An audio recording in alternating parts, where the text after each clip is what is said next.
And it's a convention with regards to oceans and seas.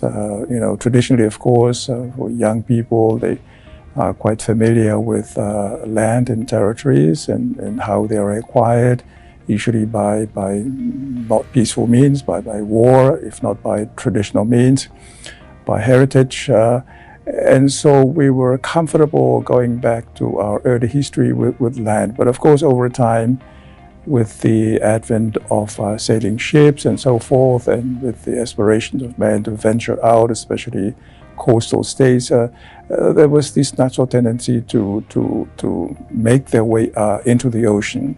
But of course, we are sort of carrying the potential conflicts into that new area.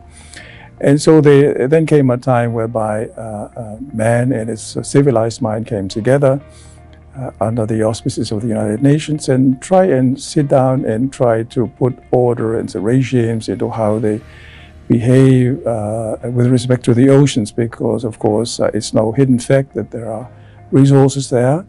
It's a medium of transportation by way of shipping. It can be, when you were talking about boundaries and things like that, as you're used to on land, there can be potential for conflicts there. So it wasn't long before man came to the understanding that they have to sit down and talk about rules and regulations on how to use the oceans and the seas and its resources in a peaceful, equitable manner.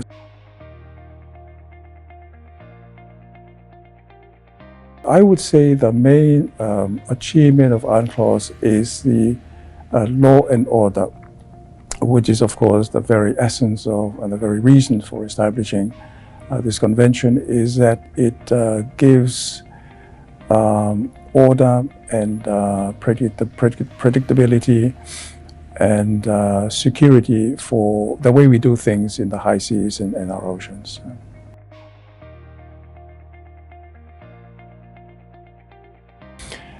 I would say some of the important challenges to me, taking my country, Tonga, is the impact of climate change with respect to sea level rise. It may not be a challenge to many countries, but Tonga, coming from the Pacific island, we experience a lot of the adverse impacts of climate change. And the one conspicuous impact that we currently feel is the sea level rise.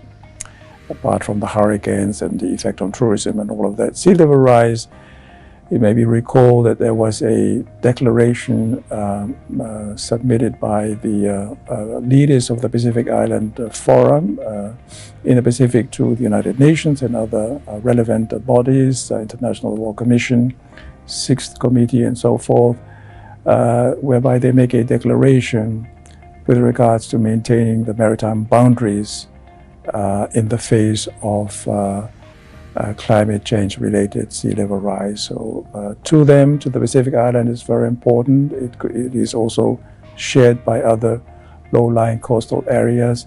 When you talk about base points and baselines, because EEZ, which is one of the advantages that small island developing states benefit from, UNCLOS, is that there is this provision whereby we declare our EEZ, and that's how we enhance our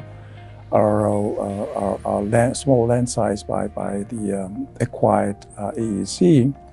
Now, of course, the sea level rise, the big challenge, was not foreseen when UNCLOS was discussed way back then, 40 years ago, and it is not provided for in UNCLOS. So what is potentially can happen to the small island developing states?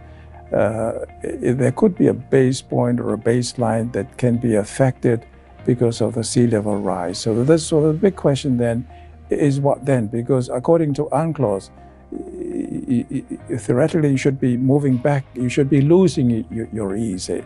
Although technically speaking, of course, once you submit your base points and your baselines, there is no mention in UNCLOS whereby you need to resubmit. So I think that is also part of our argument that from the Pacific Island Forum leaders, that once a set of coordinates and baselines are submitted by a small state, that you stay with it. But of course, the reality is that these points could be submerged because of sea level rise, and so that is a big challenge to me that I see that UNCLOS is facing.